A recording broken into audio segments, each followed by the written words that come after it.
Assalamualaikum warahmatullahi wabarakatuh. Bismillahirrahmanirrahim.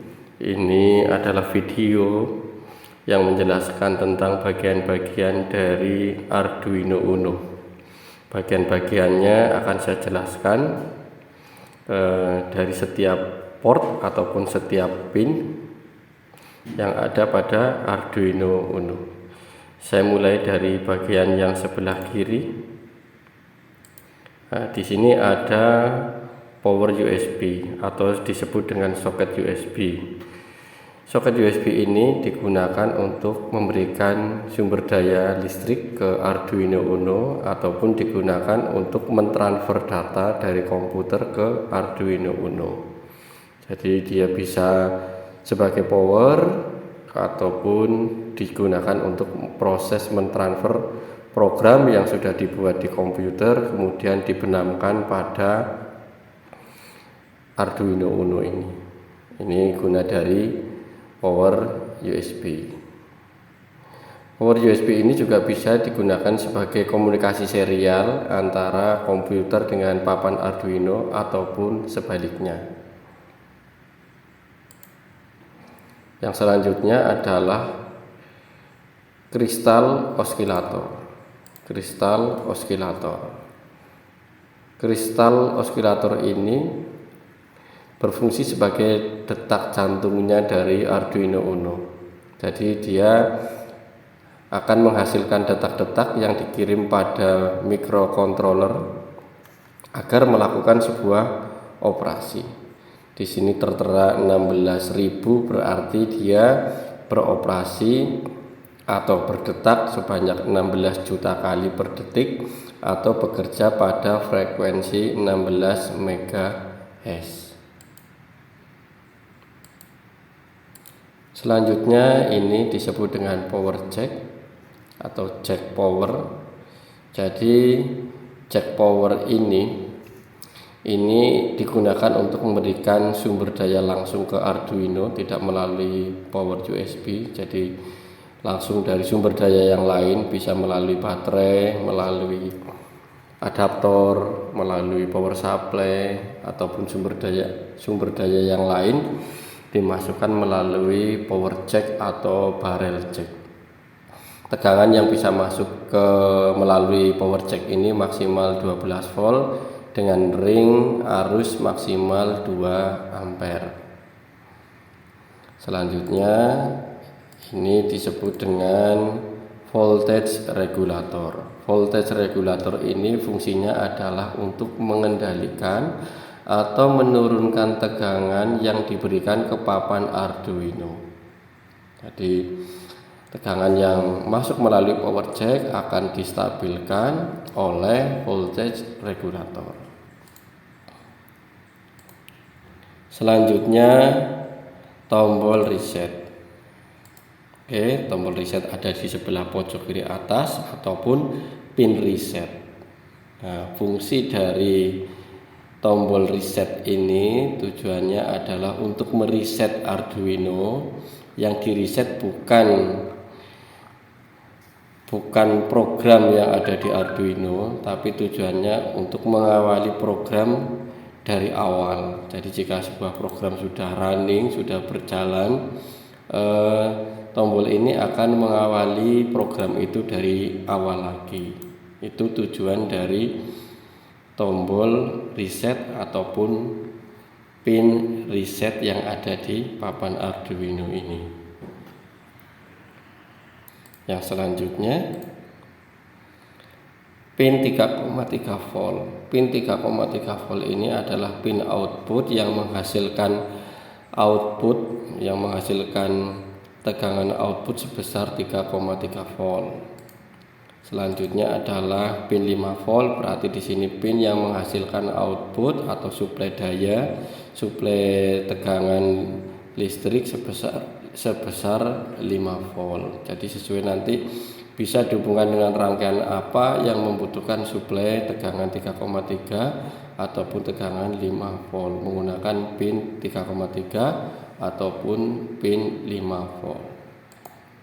Di sebelah kanannya ada 2 pin ground, jadi ini fungsi sebagai grounding ataupun sebagai pin negatif. Jadi jika sudah membuat rangkaian, ada menggunakan tegangan dari pin positif, kemudian pin negatifnya menggunakan ground. Bisa menggunakan salah satu dari pin ini ataupun ground yang ada di posisi atas. Selanjutnya adalah voltage in. Voltage in ini digunakan untuk memberikan sumber daya ke papan Arduino yang sumber dayanya berasal dari eksternal melalui pin voltage in ini. Jadi tidak harus yang namanya sumber daya harus melalui power USB ataupun melalui power jack. Melalui voltage in juga bisa.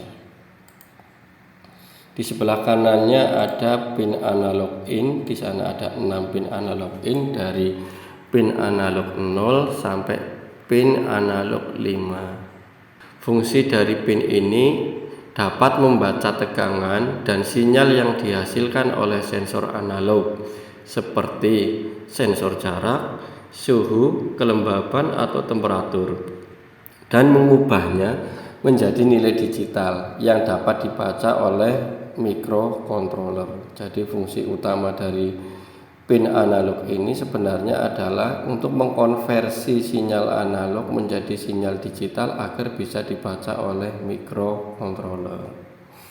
Selain itu, pin analog ini juga bisa bekerja sebaliknya, yaitu menghasilkan output berupa sinyal digital. Ini selanjutnya. Nah, ini adalah microcontrollernya atau main microcontroller. Jadi main microcontroller ini berfungsi sebagai pengendali ataupun otak yang mengatur pin-pin Arduino. Selanjutnya pin IC SP, in circuit serial programming. Pada papan Arduino ini di dalamnya sudah terdapat firmware ataupun sistem operasi yang ada di dalam perangkat ini. Jadi ini sudah ada softwarenya. Jika suatu saat softwarenya rusak, maka bisa diperbaiki atau dikembalikan dengan melalui pin IC SP ini. Jadi bootloader yang ada di dalam microcontroller ini, bootloader yang ada pada Arduino ini apabila mengalami kerusakan ataupun hilang, bisa diperbaiki melalui pin IC SP ataupun proses bootloadernya sendiri melalui pin IC SP. Ini fungsi dari pin IC SP. Selanjutnya adalah LED power indicator. LED power indicator ini adalah lampu LED yang berfungsi sebagai indikator apabila Arduino ini digunakan. Jadi jika memang digunakan ada power masuk, maka lampu LED ini akan menyala. Selanjutnya adalah lampu TX dan RX. Lampu TX berarti transmit, lampu RX berarti receive. Berarti lampu TX akan menyala apabila terdapat sinyal yang dikirim, dan lampu RX akan menyala apabila ada sinyal yang diterima.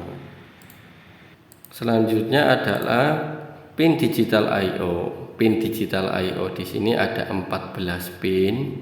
Jadi 14 pin ini dapat dikonfigurasikan sebagai pin digital input untuk membaca nilai logika 0 ataupun 1, atau sebagai pin digital output untuk mengendalikan modul-modul seperti LED, relay, dan lainnya. Dan untuk pin yang ada tanda layarnya, pin 3, pin 5, pin 6, pin 9, pin 10, dan pin 11 ini tegangan yang dihasilkan bisa diatur. Tegangan yang dihasilkan bisa diatur. Jadi bisa untuk mengatur misalkan kecepatan kipas, mengatur terang atau redupnya cahaya lampu. Ini bisa menggunakan pin ini. Pin yang ada tanda layarnya ini 6 pin ini, 6 pin output ini menyediakan PWM, pulse width modulation. Jadi fungsinya bisa mengatur tegangan output. Selanjutnya sebelah kirinya adalah ground sebagai pin negatif untuk sebuah rangkaian ya, dan sebelah kirinya lagi adalah pin RF. Pin RF atau analog reference. Pin RF ini kadang digunakan untuk mengatur tegangan referens eksternal antara 0 dan 5 sebagai batas atas untuk pin input analog input. Referensi tegangan untuk input analog digunakan dengan fungsi analog reference. Demikian penjelasan bagian-bagian dari papan Arduino. Sampai bertemu dengan tutorial selanjutnya, yaitu tutorial praktek sederhana menggunakan papan Arduino. Semoga bermanfaat. Sampai jumpa. Wassalamualaikum warahmatullahi wabarakatuh.